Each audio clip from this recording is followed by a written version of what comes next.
In the shadows of a famine-stricken village, a desperate father turned to the unthinkable. When his children cried from hunger, he slipped into graveyards at night, digging up the freshly buried to feed them. At first, the townsfolk thought the missing remains were the work of wild animals, until the horrifying truth surfaced.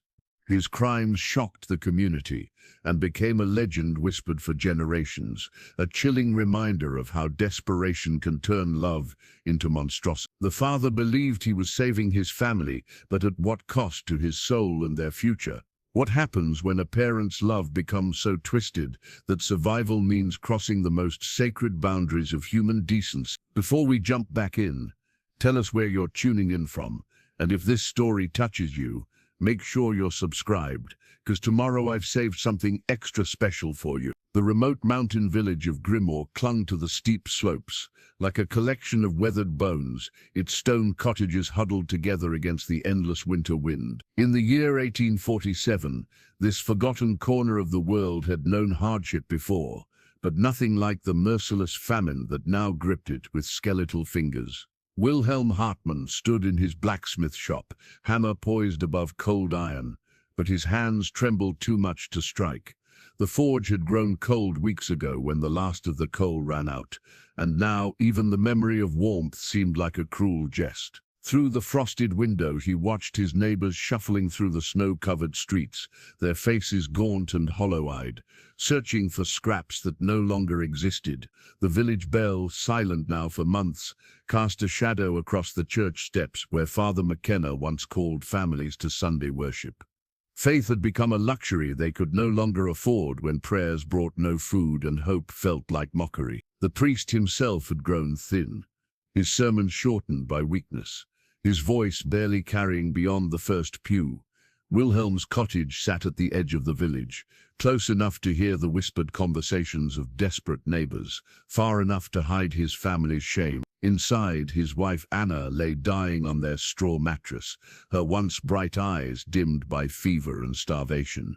Their 3 children, Marie, Klaus, and little Greta, pressed close to their mother's frail form, their small bodies nothing but sharp angles beneath threadbare blankets. The winter had arrived early and stayed late, burying the failed harvest beneath feet of snow that refused to melt. The previous spring's planting had withered in the drought, and what little grain they had stored was consumed by rats before autumn's end. The livestock had died one by one, first from hunger, then slaughtered too late to provide more than a few meager meals. Wilhelm remembered better times when his smithy rang with the sound of honest work, when farmers brought plowshares to mend and horses to shoot. He had been respected then, his strong hands creating tools that helped the community thrive. Now those same hands shook as he measured out the last handfuls of grain, trying to make nothing stretch into something. The children's laughter had faded first, then their energy, until they lay still as dolls, too weak to play or cry. Wilhelm watched them wasting away, their childhood stolen by circumstances beyond anyone's control. Marie, at 8 years old, had become a tiny adult, helping tend to her mother with solemn concentration. Klaus, 6, asked fewer questions each day, his bright curiosity dimming like a candle in wind. Little Greta, barely 4, simply stared with eyes too old for her face. Erna's breathing had grown shallow and labored, each breath a struggle against the inevitable. Wilhelm knelt beside her, stroking her fevered brow with fingers that felt like ice. She had been the heart of their family, the one who found joy in simple moments and taught their children to see beauty in wildflowers and winter sunsets. Now she was slipping away, and with her went any hope of maintaining the illusion that everything would somehow work out. The village graveyard had grown crowded that winter, fresh mounds of earth appearing weekly despite the frozen ground. Old Henrik the gravedigger worked with grim determination, his spade ringing against stone and ice as he carved out final resting places for neighbors who had simply run out of strength to continue. The wooden crosses marking each grave looked like desperate prayers thrust into the earth, begging for mercy that never came. Wilhelm had noticed how the recently buried lay in shallow graves, the frozen earth too hard for deeper digging. He had helped carry several neighbors to their rest, feeling how light they had become in death, their bodies consumed by hunger until little remained but spirit and memory. The thought came unbidden and unwelcome, a whisper from the darkest corner of his mind, where desperate fathers entertained unthinkable possibilities. As night fell over Grimmore, Wilhelm sat beside Anna's bedside, listening to his children's empty stomachs growl in the darkness. The village bell tower loomed against the stars, its silence more deafening than any peal it had ever rung. In that silence, Wilhelm began to understand that love itself could become a kind of madness, and that the distance between salvation and damnation might be measured in nothing more than the depth of a grave. Anna's wedding ring caught the pale morning light as Wilhelm turned it between his trembling fingers. The simple gold band had circled her finger for 12 years, through seasons of plenty and want, through the births of their children and the building of their life together. Now it represented their last hope, the final barrier between his family and complete starvation. Wilhelm had already sold everything else of value. His finest tools had gone first, traded for bags of grain that seemed to empty themselves overnight. Anna's grandmother's silver cross had bought them a side of salt pork that lasted barely a week. One by one, the pieces of their life had disappeared into other hands, exchanged for temporary reprieves from hunger that grew shorter each time. Anna lay unconscious now more often than awake, her breathing so shallow that Wilhelm sometimes pressed his ear to her chest to ensure she still lived. When she did wake, she spoke in whispers about their children, about making sure they survived whatever came next. She had stopped asking about food, stopped pretending that tomorrow might bring relief. Marie sat on the floor beside her mother's bed, holding little Greta in her lap, while Klaus leaned against the wall, his eyes closed but not sleeping. They had learned not to complain about hunger, understanding somehow that their parents' anguish was already unbearable. Instead, they waited with the patience of old souls, conserving what little energy remained in their small bodies. Wilhelm walked the 2 miles to Brennan's trading post, his feet numb in boots that had long since worn thin. The ring felt impossibly heavy in his pocket, weighted with memories and desperate necessity. Inside the cramped store, Tom Brennan looked up from his ledger, with eyes that held no judgment, only weary understanding. "Wilhelm," Brennan said quietly, "what can I do for you?" Without words, Wilhelm placed Anna's ring on the scarred wooden counter. Brennan picked it up, examining it in the lamplight, then reached beneath the counter and withdrew a small burlap sack. The grain inside rustled like whispered promises, each kernel a few more hours of life for his children. "This should last you several days if you're careful," Brennan said, pushing the sack across the counter. He made no move to take the ring, leaving it gleaming between them like an accusation. "Wilhelm, this famine will break soon. Spring will come." But Wilhelm had heard such reassurances before, from neighbors who had since been buried in the frozen ground. He pocketed the ring and took the grain, knowing that Brennan's kindness could not be repaid and that such generosity had limits, even among the most compassionate souls. The walk home felt endless, the sack of grain simultaneously precious and pathetically inadequate. Wilhelm calculated portions in his head, trying to stretch the contents across enough days to matter. Even with careful rationing, they had perhaps a week before facing the same desperate choice again.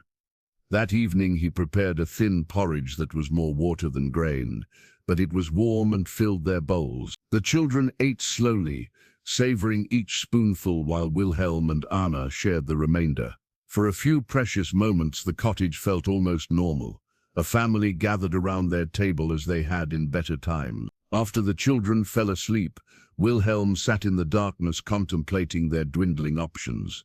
He had considered hunting, but the forest had been picked clean by desperate villagers, and his strength was insufficient for the kind of expedition that might yield game. He had thought about leaving, taking his family to seek help in distant towns, but Anna was too weak to travel, and the children too small to survive such a journey in winter. Outside his window, the village graveyard sprawled in the moonlight, its fresh mounds clearly visible beneath the snow. Wilhelm found his gaze drawn there despite himself, his mind following paths he refused to acknowledge.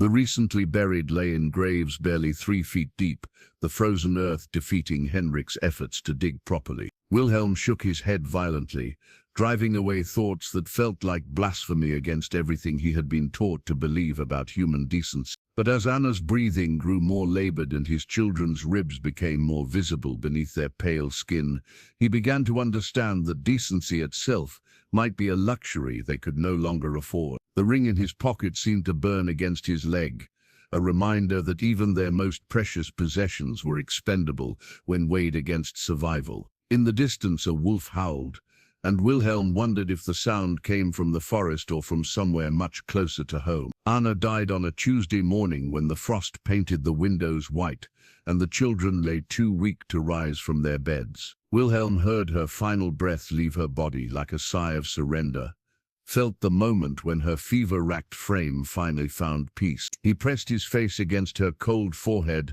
and wept tears that froze on his cheeks. The children understood without being told. Marie's small hand found his, while Klaus and Greta pressed close to their mother's still form, whispering goodbyes in voices like autumn leaves. Wilhelm wrapped Anna in their wedding quilt, the one she had stitched during their first winter together when the future seemed bright with promise. Henrik arrived that afternoon with his cart and spade, his weathered face grim with practiced sympathy. Together they carried Anna through the snow to the graveyard, where so many neighbors already rested. The ground rang like iron under Henrik's spade, each strike a battle against earth that seemed determined to reject the dead. Wilhelm's blacksmith hammer felt foreign in his hands as he helped break through the frozen soil. The tool that had shaped iron for a decade now served to carve out his wife's final resting place, each blow echoing across the empty cemetery like a funeral bell. They managed barely 3 feet before striking bedrock, but it would have to suffice. Father McKenna spoke the familiar words over Anna's grave, his voice carrying across the windswept cemetery to where other mourners stood, in respectful silence. Wilhelm heard none of it, his attention focused on his children, who clung to his legs like drowning souls grasping for driftwood. Marie's eyes held a terrible understanding, while Klaus and Greta simply looked lost, their small faces blank with shock and hunger. That first night alone, Wilhelm sat beside the empty bed Anna had suffered and died. The children had cried themselves to sleep hours ago, their bodies too exhausted for sustained grief. The cottage felt cavernous without Anna's presence, every shadow seeming to mock the emptiness she had left behind. The grain from Brennan's store was nearly gone, perhaps 2 days remaining if Wilhelm continued to give most of his portion to the children. He had no more possessions to trade, no skills that anyone needed in a village where everyone was dying. The children grew weaker each day, their eyes sinking deeper into their skulls, their voices fading to whispers. Wilhelm walked to the graveyard that second night, ostensibly to visit Anna's grave, but finding himself drawn to the newer sections where the earth lay disturbed and loose. A merchant had been buried 3 days ago, a stranger who had died seeking shelter from the storm. His grave was marked with a simple wooden cross, his name unknown to most of the village. The thought came like a physical blow, driving Wilhelm to his knees in the snow beside the stranger's grave. The earth here was softer, more recently turned, easier to move than the iron-hard ground elsewhere. Wilhelm's hands trembled as he imagined what lay beneath, what desperate measures other fathers might take to keep their children alive. He fled back to his cottage, sickened by his own thoughts, but the image remained burned into his mind. Over the next day, as his children grew visibly weaker and the last of their food disappeared, Wilhelm found his steps leading back to the cemetery. Each visit lasted longer, his eyes studying the fresh graves with calculating desperation. On the 4th night after Anna's death, Wilhelm returned to the cottage to find Greta unconscious, her tiny body burning with fever. Marie and Klaus huddled beside their sister, too weak to do anything but watch her fade. Wilhelm knelt beside his youngest child, feeling how light she had become, how her ribs stood out like the slats of a broken fence. Wilhelm retrieved his blacksmith hammer from the workshop, its familiar weight both comforting and terrible, in his hands. The tool had built their life, shaped iron into useful forms, provided for his family through honest labor. Now it would serve a different purpose, one that would either save his children or damn his soul. The cemetery lay shrouded in darkness when Wilhelm approached the merchant's grave. No one would miss a stranger, he told himself.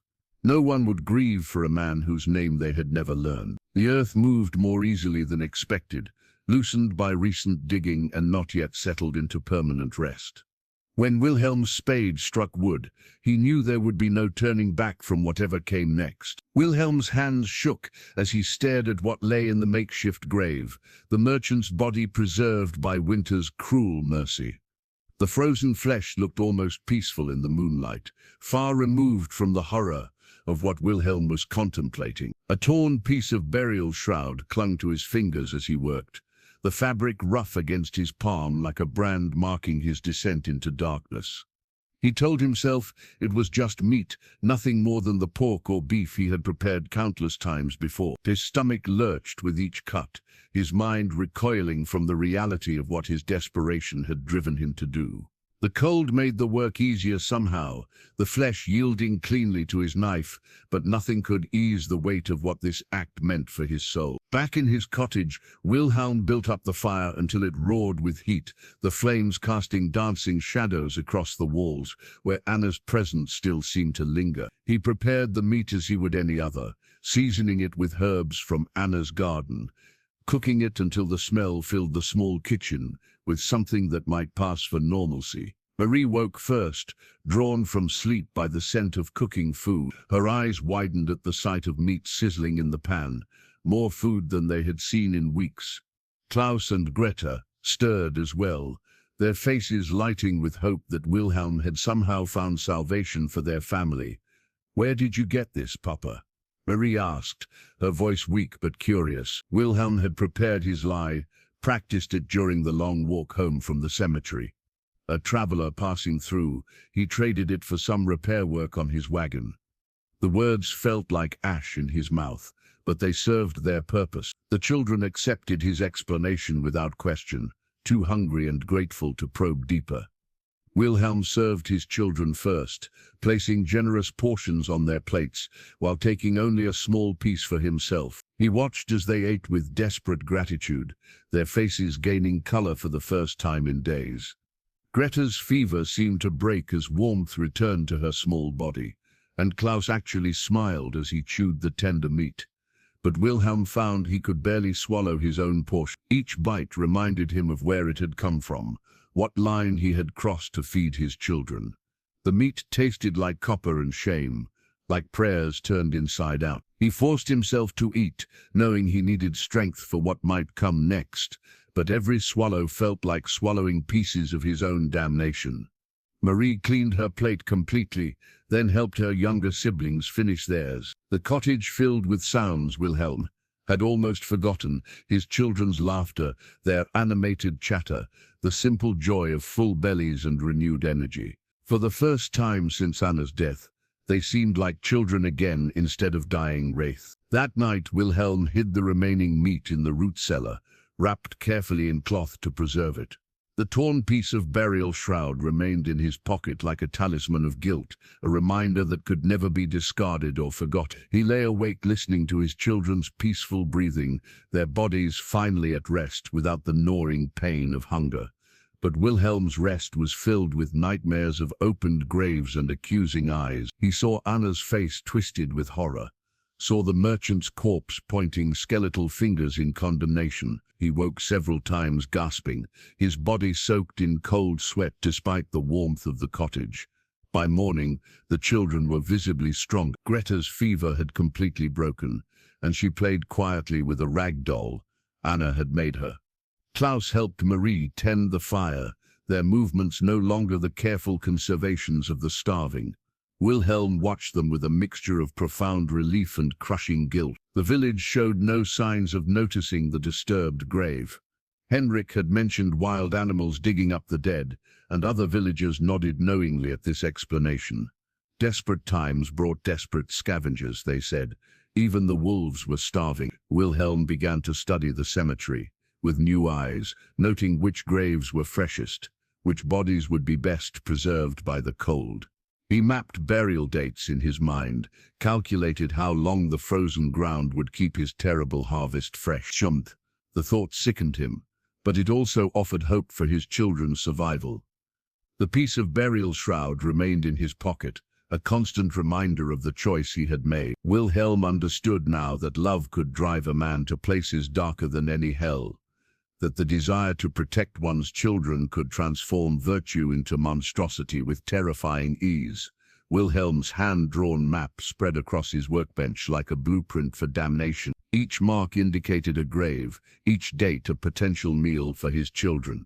He had become methodical in his observations, noting burial times, weather conditions, and the likelihood of discovery. The systematic approach helped him maintain the illusion that this was simply another kind of work, another way of providing for his family.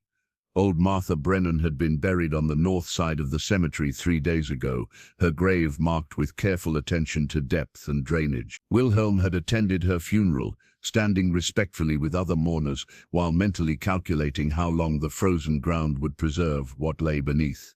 The guilt had become more manageable, dulled by repetition and the sight of his children's returning health. The second expedition proved easier than the first. Wilhelm's hands no longer trembled as he worked the shovel, and his mind remained focused on the task rather than its implications. Martha had been a kind woman who had often shared bread with neighbors in better times. Wilhelm told himself she would understand, that her generosity would extend beyond death to help save his children. Marie had stopped asking about the source of their meals, accepting her father's vague explanations about trading work for food. Her color had returned, along with her appetite and energy. She helped care for Klaus and Greta with renewed strength, reading to them from Anna's old books and teaching them simple games.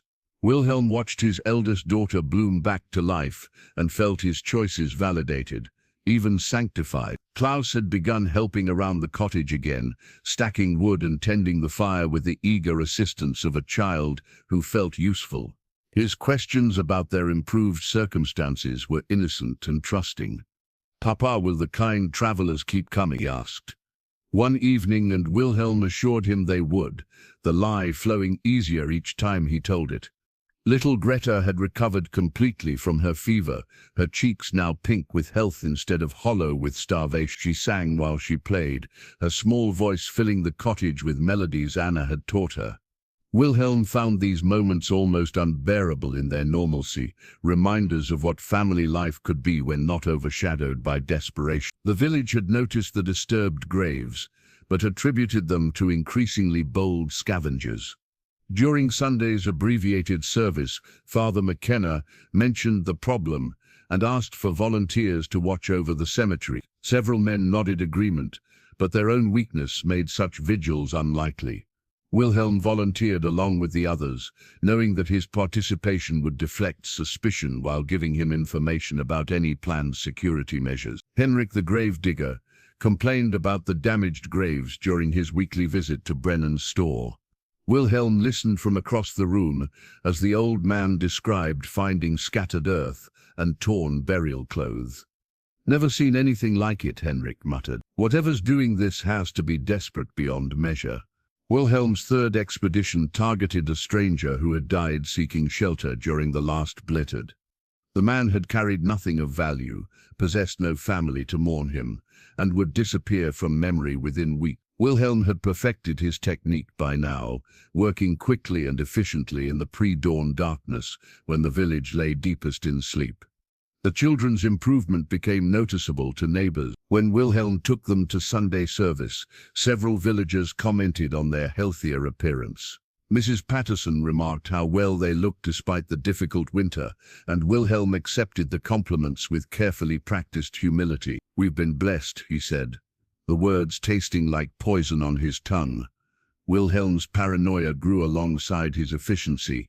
He studied his neighbors' faces for signs of suspicion, analyzed their conversations for hidden meanings. Every comment about the disturbed graves felt like an accusation. Every glance in his direction seemed weighted with knowledge. He began varying his schedule, taking different routes through the village, avoiding patterns that might draw attention. The psychological toll manifested in nightmares that came even when he wasn't sleeping. Wilhelm would find himself staring at nothing, his mind replaying moments from his nocturnal activities. The sound of his spade striking wood had become a rhythm that echoed constantly in his thoughts, accompanied by images of faces he tried desperately to forget. But each morning brought the sound of his children's laughter, the sight of their healthy faces, the knowledge that his terrible choices were keeping them alive. Wilhelm convinced himself that any price was worth paying for their survival, that Anna would forgive him if she understood what was at stake. The map on his workbench grew more detailed with each passing day, a navigation chart through moral territory he had never imagined exploring. Father McKenna's worn Bible trembled in his hands as he stood over the latest disturbed grave, the sacred book seeming to carry the weight of all the village's accumulated sorrows. The priest had been conducting his own investigation into the cemetery desecrations, rising before dawn to walk among the headstones and search for signs of whatever was violating the sanctity of the dead.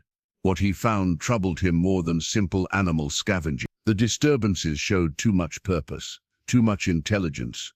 An animal would scatter remains randomly, but these graves had been carefully opened and precisely closed. The missing portions were selected with surgical precision, as if someone understood exactly what they sought. Wilhelm arrived at the cemetery that morning to find Father McKenna kneeling beside Martha Brennan's grave, studying the subtle signs of disturbance that Wilhelm had tried so hard to conceal. The priest's keen eyes missed nothing: the slightly settled earth, the replaced sod that didn't quite match the surrounding ground, the faint odor that lingered despite Wilhelm's careful cleaning. "Wilhelm," the priest said without looking up, "you knew Martha well, didn't you?" "As well as any neighbor," Wilhelm replied carefully, his heart hammering against his ribs. "She was a good woman, kind to my children when Anna was sick." Father McKenna rose slowly, brushing earth from his knees, while studying Wilhelm's face with eyes that seemed to see through flesh to the soul beneath. "Strange times bring out strange behavior in people. Desperation makes us consider actions we would never contemplate in better circumstances." Wilhelm felt sweat beading on his forehead, despite the morning chill. "What do you mean, Father?" "I've been thinking about these disturbed graves, about what kind of creature would be so selective, so purposeful." The priest's voice carried a weight that made Wilhelm's stomach clench with fear. "Perhaps we're not dealing with an animal at all." The conversation was interrupted by the arrival of several village men who had volunteered for cemetery watch duty. Wilhelm forced himself to participate in their planning, suggesting patrol routes and schedules while his mind raced with calculations about avoiding their surveillance. His intimate knowledge of the cemetery's layout helped him appear helpful while actually gathering intelligence about their security measures. That evening, Wilhelm sat at his kitchen table with his children, watching them eat another meal procured through his terrible night work. Marie helped Greta cut her meat into small pieces, while Klaus chatted about a game he wanted to play after dinner. Their innocence felt like a shield against the growing suspicion he sensed in the village, but it was a fragile protection that could shatter at any moment. When Klaus asked again about the generous travelers who provided their food, Wilhelm found himself elaborating on the lie with disturbing ease. He created detailed stories about merchants, grateful for his blacksmithing skills, about farmers who paid in meat for horseshoes and tool repairs. The children absorbed these tales eagerly, their trust in their father absolute and unquestioning. But Wilhelm's nocturnal absences were becoming harder to explain. Marie had begun waking when he left the cottage, her 8-year-old mind starting to wonder why Papa took such long walks in the middle of the night. When she asked about it, Wilhelm told her he couldn't sleep, that walking helped clear his mind of grief for months. The explanation satisfied her for now, but Wilhelm sensed that her acceptance wouldn't last much longer. Father McKenna's visits to Wilhelm's cottage increased in frequency, ostensibly to check on the children's welfare, but actually to study Wilhelm's behavior with growing scrutiny. The priest had known Wilhelm for years, had baptized his children and performed his marriage ceremony. He understood Wilhelm's character well enough to recognize the subtle changes that had emerged since Anna's death. During one such visit, Father McKenna commented on the children's remarkable recovery from their winter illness. It's truly miraculous how quickly they've regained their strength. God's providence, perhaps, sending help when it was most needed. Wilhelm felt the priest's words probing like surgical instruments, searching for reactions that might reveal hidden truths. "We've been fortunate," he replied, "kind neighbors sharing what little they have." "Yes," Father McKenna said slowly, his eyes never leaving Wilhelm's face. "Kindness takes many forms. Sometimes people give more than they can afford, sacrifice more than they should. The question becomes whether such sacrifices are blessed or cursed." After the priest left, Wilhelm sat in his workshop staring at the map that documented his crimes. Father McKenna's suspicions were growing more obvious with each encounter, and Wilhelm knew that discovery was becoming inevitable. The moral authority of the church was closing in, armed with questions that Wilhelm could no longer answer without revealing the horrifying truth about his children's survival. Thomas Miller crept through the cemetery shadows like a small ghost, his father's wooden toy horse clutched tightly in his small fist. The 7-year-old boy had been unable to sleep, worried about the strange sounds he'd heard near their cottage that bordered the graveyard. His father Henrik worked so hard digging graves that he slept like the dead himself, never stirring when Thomas slipped from their shared bed. The carved horse had been Thomas's constant companion since his mother died 2 winters ago, a final gift whittled by her loving hands during her last bedridden weeks. He carried it everywhere, finding comfort in its smooth wood and the memories it held of better times when their small family was complete. Thomas had heard the scraping sounds before, metal striking earth in the darkness beyond his bedroom window. At first he thought it might be animals, but animals didn't work with such steady rhythm, such purposeful determination. His curiosity finally overcame his fear, driving him to investigate what was disturbing the peaceful rest of the cemetery where his mother lay buried. The moon cast silver light across the snow-covered headstones as Thomas made his way toward the sound. He moved carefully, stepping between graves with the practiced silence of a child who had learned to navigate in darkness. The scraping grew louder as he approached the newer section of the cemetery, where the earth was softer and the graves more recently dug. What Thomas saw when he peered around old Henrik's maintenance shed would haunt him for the rest of his life. A man knelt beside an open grave, his hands working methodically inside the wooden coffin that had been pried open with terrible precision. The figure was wrapped in a dark coat, his face hidden by shadow, but Thomas could see enough to understand that something unspeakably wrong was happening. The wooden horse slipped from Thomas's nerveless fingers, striking the ground with a soft thud that seemed to echo like thunder in the cemetery's silence. The man at the grave froze, his head turning toward the sound with predatory alertness. For a moment that stretched like eternity, man and boy stared at each other across the snowy expanse of the dead. Wilhelm's blood turned to ice water when he recognized young Thomas Miller, Henrik's son, standing transfixed beside the maintenance shed. The boy's eyes were wide with horror and understanding, his small mouth open in a silent scream of recognition.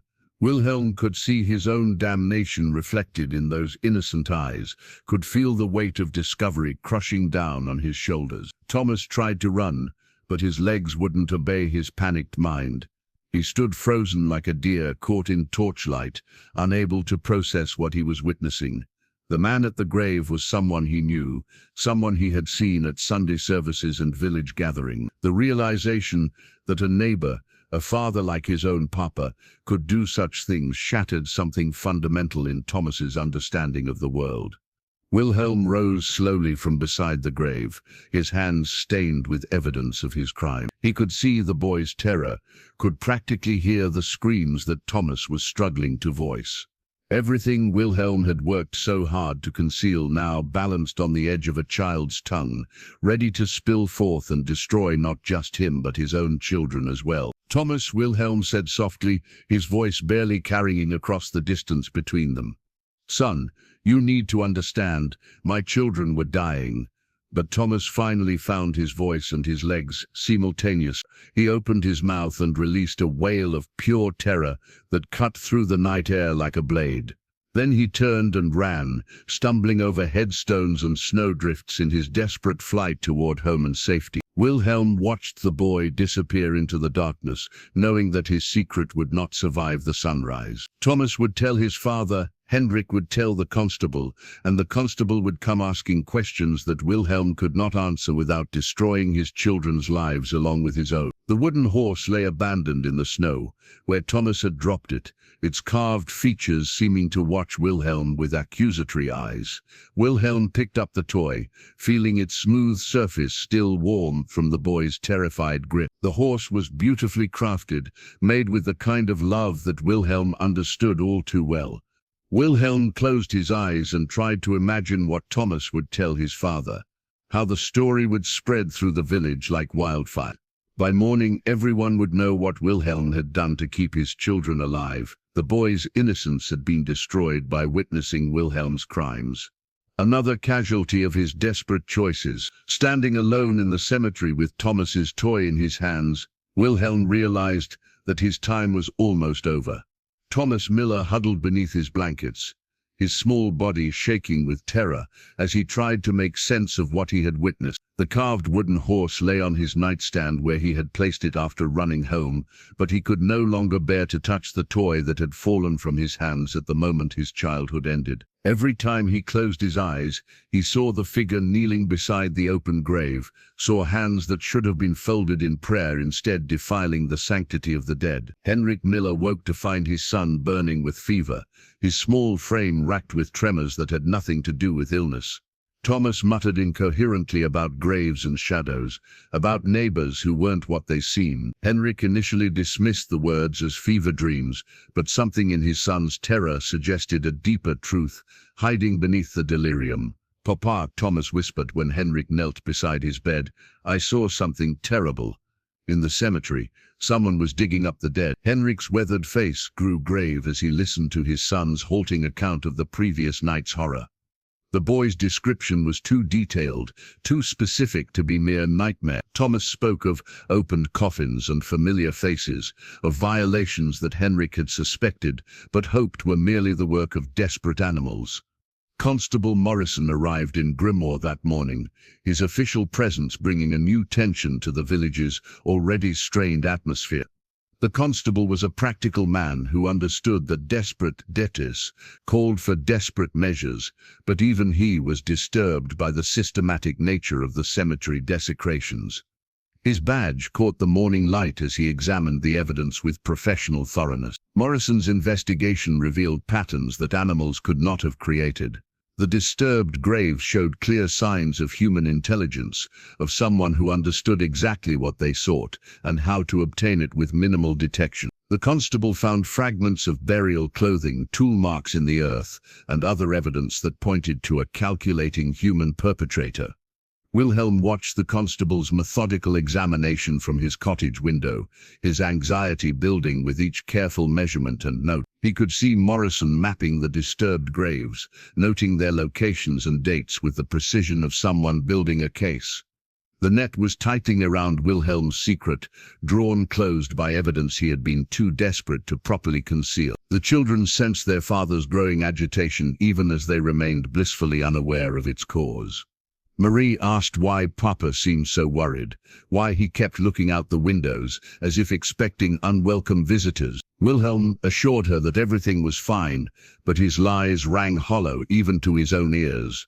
Klaus and Greta played quietly in the corner, their recovered health a constant reminder of what Wilhelm's crimes had accomplished. Their laughter should have brought him joy, but instead it felt like mockery of the price he had paid for their survival. Every smile, every moment of childish happiness was built on a foundation of desecrated graves and violated trust. Father McKenna arrived at Wilhelm's cottage that afternoon, his face grave with knowledge that had crystallized into certainty. The priest no longer came as a pastoral visitor, but as an agent of moral authority, armed with questions that demanded truthful answers. His worn Bible remained unopened in his hands, a testament to faith that human actions had rendered temporarily inadequate. "Wilhelm," the priest said, settling into Anna's empty chair without invitation. Young Thomas Miller has been telling disturbing stories about what he saw in the cemetery. His father believes the boy witnessed something that has traumatized him deeply. Wilhelm's hands began to shake as he poured tea with forced normalcy. Children have active imaginations, especially when they're frightened. These have been difficult times for all of us. Indeed they have, Father McKenna agreed, his eyes never leaving Wilhelm's face. Difficult times that drive good people to consider actions they would never contemplate under normal circumstances. The question becomes whether understanding leads to forgiveness or merely to deeper condemnation. The conversation continued in careful circles, priest and parishioner dancing around truths too terrible to speak directly. Wilhelm could feel his defenses crumbling under Father McKenna's gentle but relentless questioning, could sense that his secret was becoming impossible to maintain. When the priest finally left, Wilhelm realized that his time of reckoning had arrived. The constable's investigation would soon connect the evidence to its source, and Thomas Miller's testimony would provide the final piece of a puzzle that could only end in Wilhelm's destruction. Little Greta sat at the kitchen table with her collection of colored pencils, her tongue poking out in concentration as she worked on a drawing that would seal her father's fate. The 4-year-old had been drawing pictures of their family ever since recovering her strength, innocent celebrations of their survival that filled the cottage walls with childish art. Wilhelm watched his youngest daughter work, his heart breaking as he recognized what she was creating. The drawing showed their family gathered around the dinner table, all 4 of them smiling and well-fed, with plates of food that Greta rendered in careful detail. To an innocent eye, it was simply a child's happy memory. To anyone who understood their circumstances, it was evidence of the impossible. "Look, Papa," Greta held up her drawing with pride, her small face glowing with the satisfaction of artistic accomplishment. "This is when we had the big dinner with all the good meat. Remember how happy we were?" Wilhelm's blood turned cold as he studied his daughter's artwork. She had drawn the meat with unusual accuracy for a child her age, capturing details that spoke of repeated exposure to meals no starving family should have been able to afford. The drawing was a confession rendered in crayon, an innocent testimony to crimes that Wilhelm had tried so desperately to hide.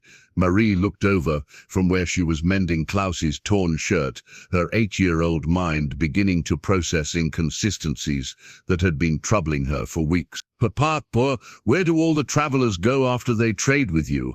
I never see them leave the village."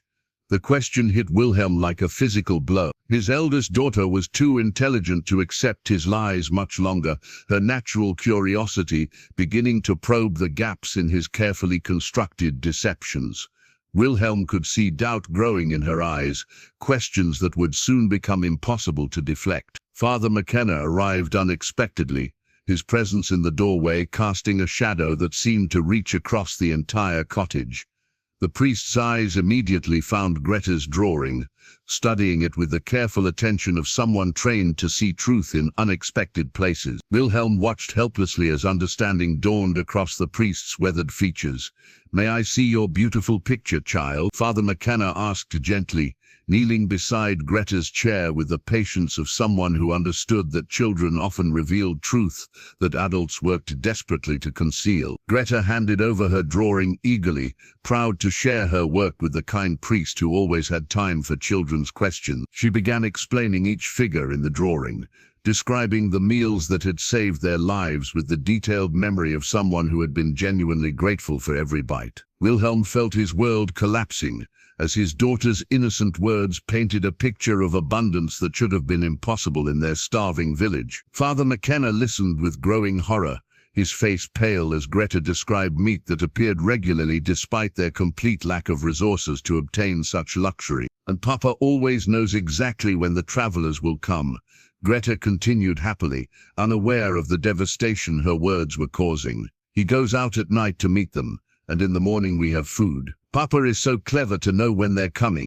The priest's hands trembled as he held the drawing, this innocent testament to crimes that defied both human decency and divine law. Wilhelm could see the struggle in Father McKenna's eyes, the battle between his pastoral duty to protect the innocent and his moral obligation to expose the guilty. Klaus looked up from his wooden blocks, adding his own memories to Greta's account. The meat always tastes different from what we used to have, but it's good, and it makes us strong again. Wilhelm wanted to silence his children, to stop their innocent revelations before they destroyed what remained of his carefully maintained facade. But he found himself paralyzed by the realization that the truth was finally emerging through the only voices that could not be doubted or dismissed. Father McKenna rose slowly, the drawing still clutched in his shaking hands. His eyes met Wilhelm's across the cottage, and in that moment both men understood that the charade was finally over. The priest had seen enough, heard enough, to know exactly what Wilhelm had done to keep his children alive. "Wilhelm," Father McKenna said softly, his voice heavy with sorrow and terrible understanding. "We need to talk.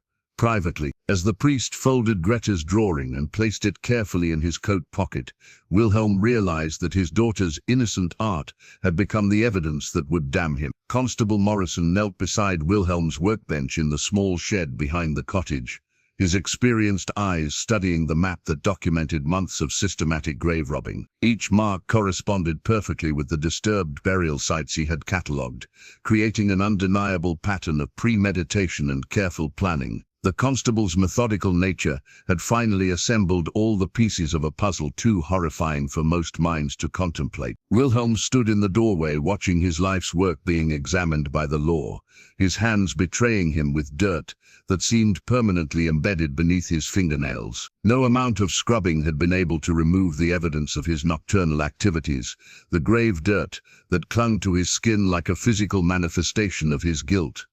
"Interesting map you have here, Wilhelm," Morrison said without looking up from his examination. "Very detailed. Shows a remarkable knowledge of burial dates and locations, almost like someone was keeping careful records of their activities." The constable's calm tone was more unnerving than shouting would have been. Morrison was building his case with professional patience, allowing the evidence to speak for itself rather than relying on emotional accusations.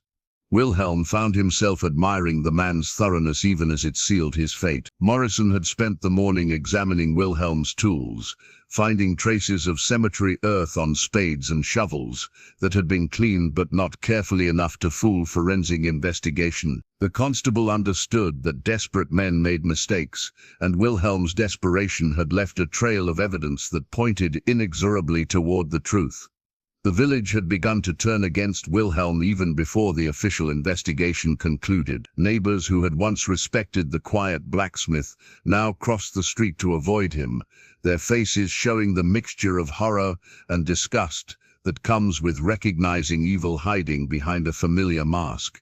Patterson no longer smiled when she saw his children, and shopkeepers served him with obvious reluctance.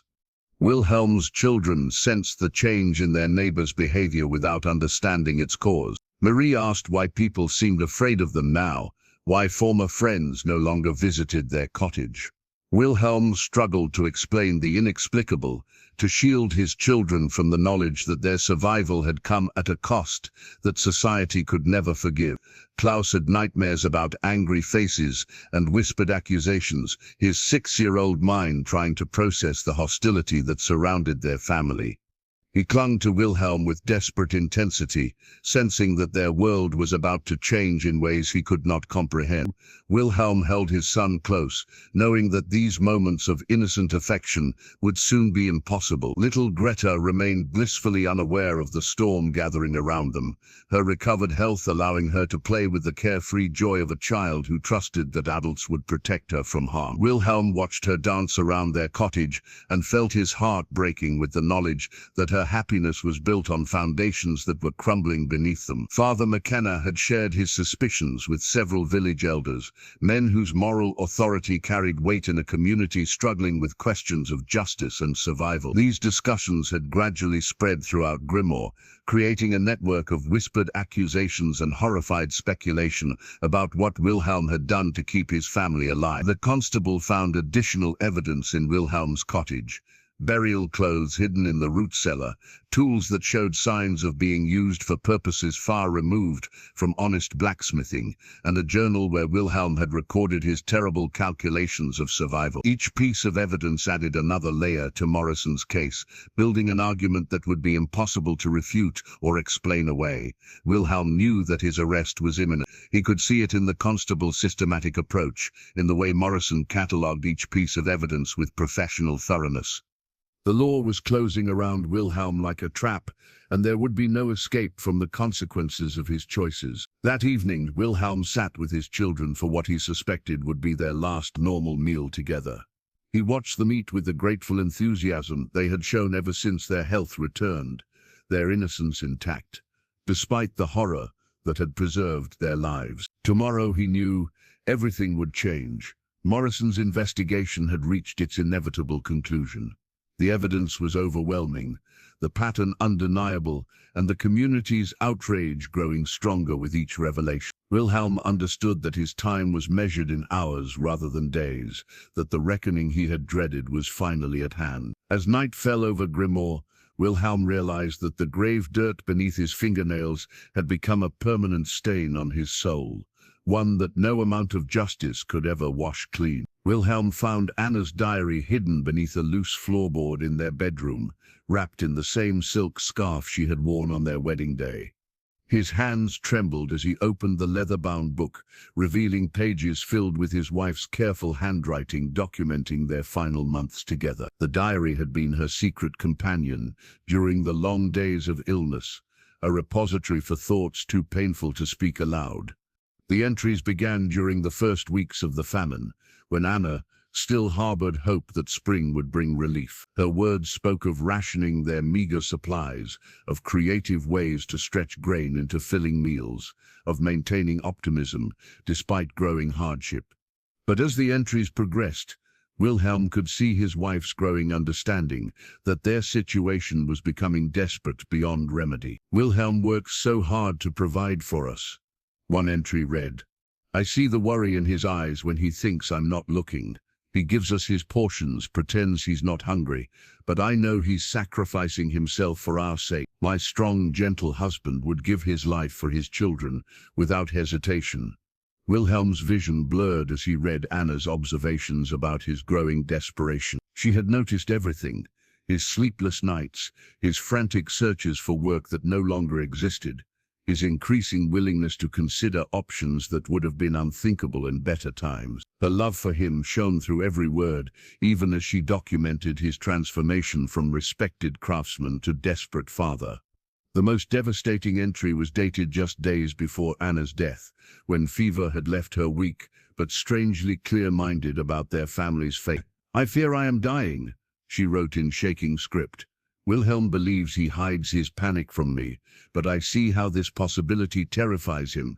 He looks at our children with such desperate love, as if measuring what he would do to keep them alive." Wilhelm's hands shook as he continued reading, finding words that seemed to reach across death itself to speak directly to his tormented conscience. "If I do not survive this winter, I pray Wilhelm will find the strength to do whatever is necessary to save our children. I know his heart, know his goodness, and I trust that love will guide him even through darkness. Our children's lives matter more than my husband's soul, more than any earthly judgment he might face." The final entry was written in wavering letters that showed how weak Anna had become. "I give Wilhelm permission to be strong in ways I cannot ask him to be. If keeping our children alive requires him to cross lines he believes are sacred, then I release him from the burden of my disapproval. A mother's love understands what others cannot forgive." Wilhelm closed the diary and wept with an anguish that seemed to tear him apart from within. Anna had known, somehow she had known what he might be forced to do, and she had given him her blessing from beyond the grave. Her words absolved him even as they broke his heart, offering forgiveness for sins she could not have imagined in their specific horror. But Anna's absolution could not ease the weight of what Wilhelm had become. Her diary revealed a woman who understood sacrifice, but had died believing in her husband's fundamental goodness. She could never have envisioned the systematic desecration of graves, the deliberate feeding of human flesh to their innocent children. Her permission had been given in love, but Wilhelm had exceeded even her desperate understanding. The children found Wilhelm that evening, still clutching their mother's diary and weeping tears that seemed drawn from the deepest wells of human sorrow. Marie knelt beside her father's chair, her 8-year-old hands patting his shoulders with instinctive comfort, while Klaus and Greta pressed close with the worried expressions of children who sensed catastrophe approaching. "Papa, why are you so sad?" Greta asked, her small voice filled with concern for the father who had saved her life through unthinkable means. Wilhelm looked at his children, seeing Anna's features reflected in their faces, her gentle spirit living on in their innocent hearts. How could he explain that their mother had given him permission for actions that would destroy everything she had believed about his character? How could he tell them that love itself had become a form of corruption that threatened to consume everything it touched? Anna's diary had shown Wilhelm the depth of her trust in his judgment, but it had also revealed how far he had fallen from the man she had loved and married. Her blessing felt like both salvation and condemnation, a reminder that even the purest love could not cleanse the stains that covered his soul.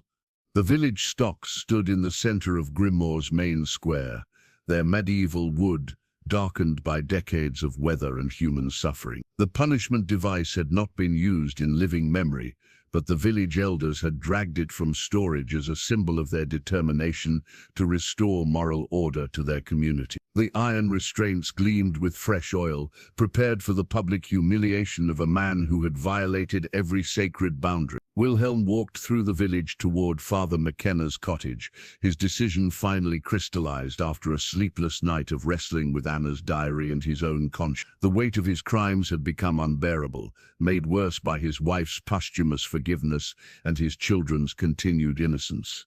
He could no longer live with the deception, could no longer pretend that love justified the horrors he had committed. Father McKenna opened his door before Wilhelm could knock, his weathered face showing no surprise at the early morning visit. The priest had been expecting this moment, had seen the struggle in Wilhelm's eyes during their recent conversation. He stepped aside without words, inviting Wilhelm into the modest cottage where so many confessions had been heard and absolved. The small parlor felt like a confessional, its simple furnishings creating an atmosphere of humble honesty that made deception impossible. Wilhelm sat across from the priest, Anna's diary clutched in his hands like a talisman of both guilt and redemption. The morning light streaming through the windows seemed to illuminate every line of weariness and shame etched into Wilhelm's face. "Father," Wilhelm began, his voice barely above a whisper, "I have done things that cannot be forgiven, things that damn my soul beyond any hope of redemption." Father McKenna leaned forward, his eyes filled with compassion that Wilhelm felt he did not deserve. "My son, there is no sin so great that God's mercy cannot encompass it. Tell me what burdens your heart." Wilhelm's confession poured forth like water through a broken dam, years of suppressed guilt and shame finally finding voice in the safety of the priest's parlor. He spoke of his children's hunger, of Anna's death, of the desperate choices that had led him to violate graves and feed human flesh to his innocent family. Each word felt like a physical weight being lifted from his shoulders, even as it added to the horror in Father McKenna's eyes. The priest listened in stunned silence as Wilhelm described the systematic nature of his crimes, the careful planning that had kept his family alive while destroying his soul. Father McKenna's hands trembled as he absorbed the magnitude of what Wilhelm had done, the impossible choice between children's lives and human decency. "They were going to die, Father," Wilhelm said, his voice breaking with anguish. "My babies were going to starve to death, and I couldn't let that happen. I told myself it was just meat, just flesh that had no more use for life. But I knew what I was doing. I knew, and I did it anyway." Father McKenna struggled to find words adequate for such a confession, his theological training providing no clear guidance for crimes born of parental desperation. The priest had counseled many sinners, but never one whose love had driven him to such depths of moral horror. "Wilhelm," the priest said finally, "what you have done violates every law of God and man. But I see the agony in your soul, the love that drove you to these terrible choices. Your sin is enormous, but so is your suffering. Wilhelm felt relief flooding through him as his secret finally found voice, as the burden of deception was lifted from his shoulders. The confession could not undo his crimes, but it restored his ability to face himself in the mirror, to acknowledge what he had become, without the corrupting influence of lies and justification. I cannot continue this way, Wilhelm said. My children deserve better than a father who feeds them abomination and calls it love. The village deserves to know what I have done, to judge me according to their conscience. Father McKenna understood that Wilhelm's confession was also a surrender, a recognition that his crimes had finally exceeded his ability to live with their consequences. The priest felt the weight of knowledge that would soon tear through the village like wildfire, destroying lives and challenging every assumption about the nature of human morality. What of your children? Father McKenna asked gently. What becomes of them when the truth is known? Wilhelm's tears fell freely as he contemplated his children's fate, the innocent victims of both his crimes and their revelation. The judge's gavel, a simple piece of carved oak that had served Grimoire's informal court for decades, trembled in Constable Morrison's weathered hands as he struggled to comprehend the magnitude of Wilhelm's confession. The village had gathered in the church, their faces reflecting a mixture of horror, revulsion and reluctant understanding, as they grappled with crimes that challenged their fundamental beliefs about human nature. Wilhelm stood before the makeshift tribunal, his wrists bound but his shoulders straight with the dignity of a man who had finally stopped running from his choices. The children sat in the front pew, their confused faces turned toward their father as they tried to understand why the entire village was staring at him with such terrible expressions.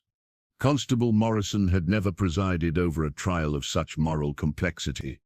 His experience with crime had involved theft, drunken brawls, and occasional domestic disputes, not systematic grave robbing, driven by parental desperation. The law provided clear guidance for Wilhelm's punishment, but the circumstances that had driven him to such extremes created questions that no legal precedent could adequately address. Wilhelm Hartmann, Morrison began, his voice carrying across the packed church, you stand accused of desecrating Christian graves, stealing from the dead, and committing acts that violate every standard of human decency. How do you answer these charges? Wilhelm's voice rang clear and strong as he accepted full responsibility for his actions. I am guilty of everything you have described, Constable. I violated graves, I stole from the dead, and I fed human flesh to my children. I did these things knowingly and deliberately, and I accept whatever judgment this community deems appropriate. A collective gasp rose from the assembled villagers, many of whom had hoped that Wilhelm's confession might somehow be explained away or mitigated by circumstances. His stark admission of guilt removed any possibility of denial or rationalization, forcing them to confront the horrible reality of what their neighbor had done. Marie began to cry as she finally understood what her father was confessing, her 8-year-old mind recoiling from the knowledge that the meals which had saved their lives had come from such an unthinkable source. Klaus and little Greta huddled close to their sister, sensing the horror in the adult's reactions without fully comprehending its cause. Henrik Miller stood to address the tribunal, his face haggard from sleepless nights spent comforting his traumatized son. My Thomas saw this monster at his terrible work, Henrik said, his voice shaking with rage and grief. A child's innocence was destroyed by witnessing such abomination. There can be no mercy for crimes that corrupt the very young. But Elizabeth Brennan, Tom's widow, rose from her seat with tears streaming down her weathered cheeks. Wilhelm Hartmann was a good man before desperation drove him to madness, she said, her voice carrying the authority of someone who had known Wilhelm for decades. His children were dying. Hannah was dead. What father among us can say with certainty that we would not consider terrible choices to save our babies? The church erupted in heated debate as neighbors who had lived peacefully together for years found themselves divided by questions that had no clear answers. Some demanded immediate execution for crimes that violated every Christian principle. Others argued that circumstances beyond Wilhelm's control had driven him to actions that no man should be forced to contemplate. Father McKenna rose slowly, his presence commanding silence from the fractured congregation. "We are gathered to judge a man who committed unspeakable acts in service of the most fundamental human duty, protecting one's children. Wilhelm's crimes are monstrous, but so was the situation that created them. We must ask ourselves whether justice requires punishment or understanding." Wilhelm listened to the debate swirling around him with growing despair, understanding that his fate mattered less than the division his actions had created within the community. His crimes had not only damned his own soul but had forced his neighbors to confront moral questions that threatened their collective sense of righteousness. "I do not ask for mercy," Wilhelm said, his voice cutting through the arguments. "I ask only that my children be judged innocent of crimes they did not commit or understand. Whatever punishment you deem appropriate for me, please remember that Marie, Klaus, and Greta are victims of circumstances beyond their control." The gavel struck oak with finality as Constable Morrison called for order, but Wilhelm could see that his confession had created wounds within the community that might never fully heal. The hangman's noose hung from the ancient oak tree that had shaded Grimoire's village square for over a century, its rough hemp fibers twisted into the shape of judgment and finality. Constable Morrison had spent the night wrestling with his conscience, understanding that Wilhelm's execution would satisfy the community's need for justice while destroying 3 innocent children in the process. The village had reached its decision after hours of heated debate that revealed the fractures beneath their formerly unified community. Those who had lost family members to the famine demanded Wilhelm's death as payment for his crimes against the sanctity of the dead. Others, particularly those with young children, struggled to condemn a father whose love had driven him to unthinkable extremes. Wilhelm's children sat in the front pew of the church, their small faces reflecting confusion and growing terror, as they began to understand that their father's fate hung in the balance. Marie held Klaus and Greta close, her 8-year-old shoulders bearing the impossible weight of protecting her siblings from a truth too horrible for children to comprehend. "The tribunal has reached its decision," Constable Morrison announced, his voice heavy with the burden of speaking for a community torn apart by moral complexity. "Wilhelm Hartmann, you have confessed to crimes that violate every law of God and man. Your actions have desecrated the sacred rest of the dead and corrupted the innocence of your children." Wilhelm stood straight and unflinching, prepared to accept whatever judgment the community deemed appropriate for his crime. His only concern was for his children, who would bear the consequences of his choices long after his own suffering had ended. "However," Morrison continued, his voice cracking with emotion, "this tribunal recognizes that your crimes were born of desperation rather than evil intent. A father's love, twisted by circumstances beyond human endurance, drove you to actions that no sane man would contemplate under normal conditions." Elizabeth Brennan had been chosen to speak for Wilhelm's children, her status as a widow and mother giving her words special authority in matters concerning family welfare. "Marie, Klaus, and Greta Hartmann are innocent victims of their father's crimes and the circumstances that drove him to commit them," she said, her voice carrying across the packed church. "They will be placed in the care of families who will help them heal from this trauma and build new lives untainted by their father's actions." Wilhelm felt relief wash over him as he learned that his children would be protected, that their futures would not be destroyed by association with his crimes. Marie would go to live with the Kowalski family, who had always admired her intelligence and maturity. Klaus and Greta would be cared for by the Pattersons, whose own children had grown and left home, leaving space in their hearts for traumatized youngsters. "Wilhelm Hartmann," Morrison continued, the hangman's noose casting its shadow across the proceedings, "you are sentenced to death by hanging, to be carried out at dawn tomorrow. May God have mercy on your soul." The church erupted in a mixture of satisfied justice and horrified sympathy as the sentence was pronounced. Wilhelm's children began to cry, their innocent hearts finally understanding that their father would be taken from them forever. The sound of their grief cut through the assembled crowd like a blade, reminding everyone present that justice often demanded prices too terrible to contemplate.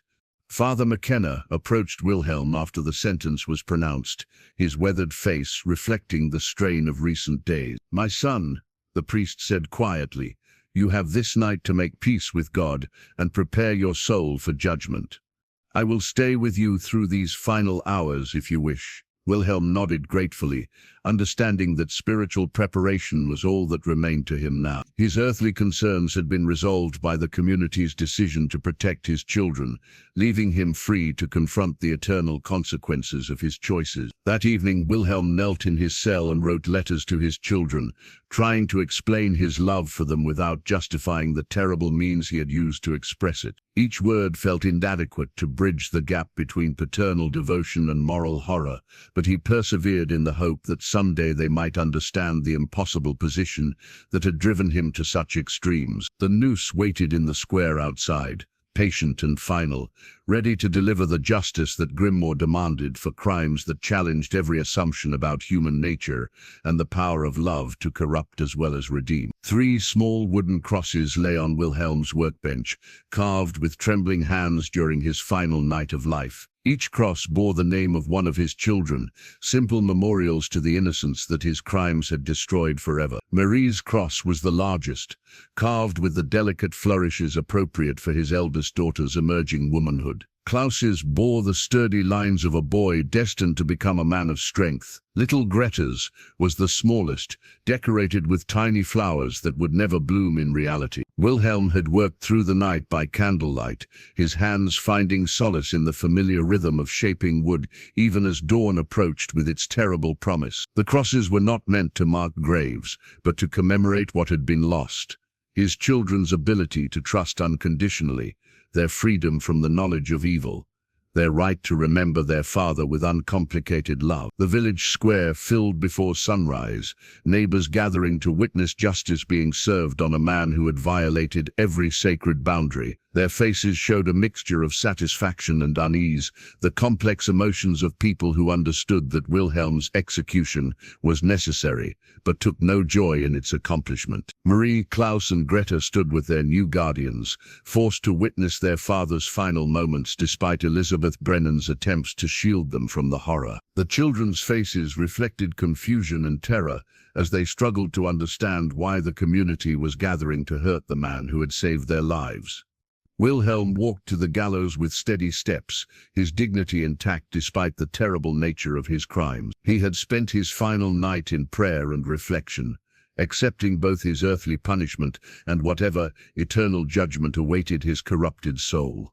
The priest walked beside him, offering final spiritual comfort to a man who had crossed lines that could never be uncrossed. Father McKenna's voice carried across the silent crowd as he offered the last rites, his words seeking to reconcile divine mercy with human justice.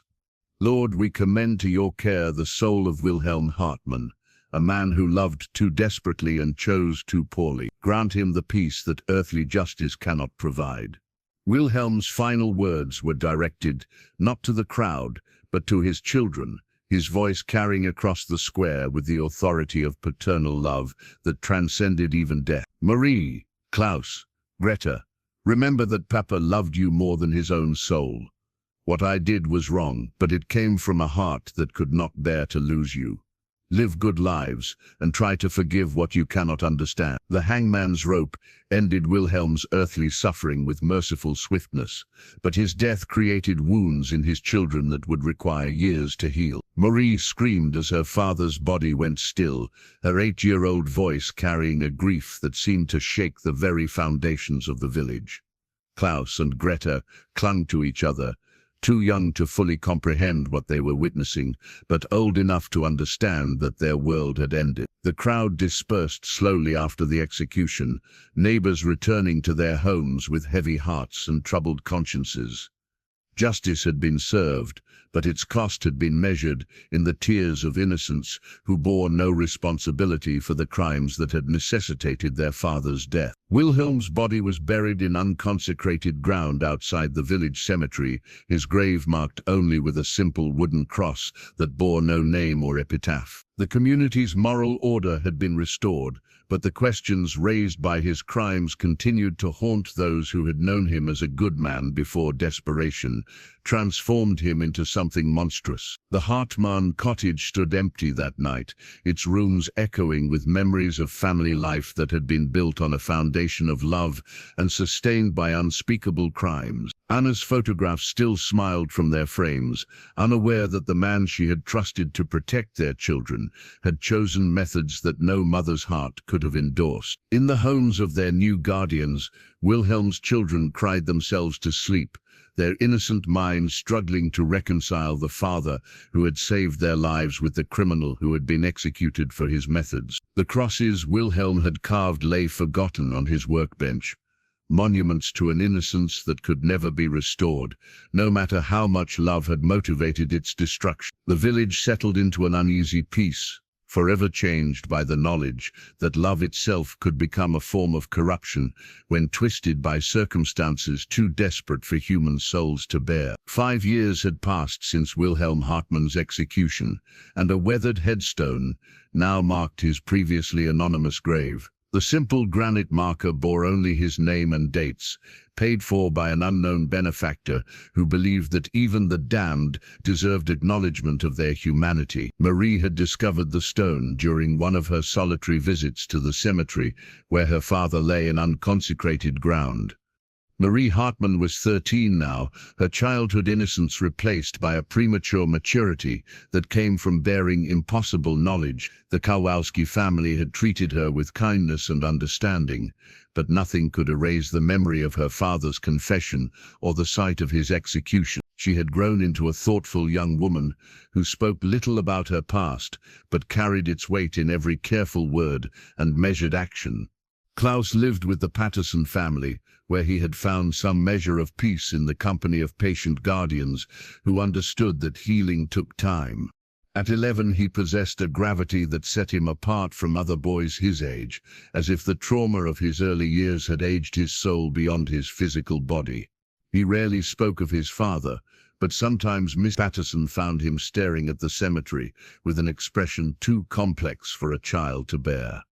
Little Greta, now 9, had adapted most successfully to her new life, her young mind having accepted the Patterson family as her own, with the resilience that children display in the face of necessity. She remembered her father with love untainted by complete understanding of his crimes, treasuring memories of his gentle hands and patient teaching rather than dwelling on the circumstances of his death. The village had grown accustomed to the presence of Wilhelm's children, though some residents still crossed themselves when the youngsters passed. Time had softened the harsh edges of judgment, replacing outright condemnation with something approaching sympathy for innocents who bore the consequences of choices they had never made. Thomas Miller, now 12, had gradually recovered from the trauma of witnessing Wilhelm's grave robbing, though he sometimes woke screaming from nightmares that revisited that terrible night. His father Henrik had moved their cottage away from the cemetery, hoping that distance might help his son forget what he had seen. The wooden horse that had fallen from Thomas's hands remained on his nightstand, a reminder of the moment when his childhood had ended in horror. Father McKenna had aged visibly in the years since Wilhelm's execution, his hair now completely white and his step slower as he made his daily rounds. The priest had never fully reconciled his understanding of Wilhelm's love for his children with the horror of his methods, carrying the weight of moral complexity that offered no easy answers or comfortable resolutions. The cottage where the Hartmann family had lived stood occupied by new tenants, but everyone in the village knew its history. Children dared each other to approach the house after dark, whispering stories about ghosts and curses that grew more elaborate with each telling. The new residents had scrubbed away every trace of Wilhelm's presence, but they could not eliminate the memories that clung to those walls like shadows. Marie visited her father's grave regularly, bringing wild flowers that she arranged with careful precision around the simple headstone. She spoke to him during these visits, sharing the struggles and small victories of growing up while carrying the burden of their shared past. Her conversations with Wilhelm's memory showed a maturity that impressed and saddened those who overheard them. The children had different ways of processing their father's legacy. Marie had thrown herself into her studies, determined to build a life based on legitimate achievement rather than desperate survival. Klaus had developed an almost obsessive honesty, as if truth-telling might somehow balance the scales against his father's deceptions. Greta drew pictures of families that always included 4 members, her unconscious mind refusing to accept that their original unit had been permanently broken. Village discussions about Wilhelm's crimes had evolved from immediate horror to philosophical contemplation about the nature of parental love and moral boundaries. Some residents had come to view him as a cautionary tale about the dangers of desperation, while others saw him as a tragic figure whose love had been corrupted by circumstances beyond human endurance. The community had learned to live with unanswered questions about justice, mercy, and the terrible prices that survival sometimes demanded. Wilhelm's story had become part of Grimoire's collective memory, a reminder that moral certainty could be shattered by situations that offered no good choices, only degrees of compromise with evil. Old Henrik Miller leaned heavily on his carved walking stick as he settled into his chair beside the tavern's fireplace, his weathered face catching the flickering light as younger men gathered to hear the story they had requested. 20 years had passed since Wilhelm Hartmann's execution, and Henrik had become the village's unofficial keeper of that terrible tale, ensuring its lessons endured even as those who lived through it aged and died. The walking stick had been carved by Wilhelm himself years before the famine, a gift to Henrik in appreciation for his skilled grave-digging services. The irony was not lost on Henrik, who now used the tool crafted by a man who had violated graves to support his aging frame as he shared the story of those violations with new generations. "You young men think you understand what a father might do for his children," Henrik began, his voice carrying the authority of someone who had witnessed history's darkest moments. "But until you've watched your own flesh and blood waste away from starvation, until you've felt the weight of their empty bellies against your chest, you cannot comprehend the terrible mathematics of survival." Marie Hartmann was now 33, married to a merchant from a neighboring town who knew her history but loved her despite it.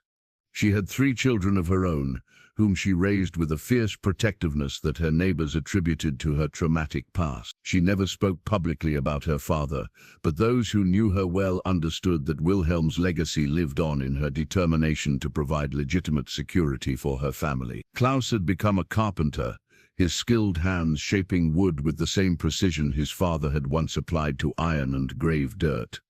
At 31, he had married a patient woman who understood his occasional silences and his compulsive honesty about even trivial matters. He built furniture for young families, creating sturdy pieces meant to last generations, as if permanence might somehow balance the temporary desperation that had defined his childhood. Greta, now 29, had chosen never to marry, dedicating her life instead to caring for orphaned children in the church's foundling home. Her work with youngsters who had lost their parents seemed to be her way of honoring both her father's love and her mother's memory, providing stability for children who faced circumstances similar to those that had destroyed her original family. The village storytellers had transformed Wilhelm's tale into a cautionary legend that parents used to teach their children about moral boundaries and the dangers of desperation. The story had evolved over the decades, some versions emphasizing his crimes while others focused on his love, but all maintained the central question of what any parent might do when faced with their children's imminent death. Henrik's audience consisted of young fathers who had heard fragments of the story but wanted to understand its full implications. They lived in times of relative prosperity, when famine seemed like a distant possibility, but they recognized that circumstances could change with terrifying swiftness. Wilhelm Hartmann was not a monster, Henrik continued, his gnarled fingers tracing patterns on his walking stick. He was a good man who loved his children more than his own soul. The question that haunted our village for years was whether that love justified his actions or made them more terrible. The tavern fell silent as Henrik described the systematic nature of Wilhelm's crimes, the careful planning that had kept his children alive while destroying his moral foundation. The old gravedigger spared no details in his account, understanding that sanitized versions of the story would fail to convey its essential horror and complexity.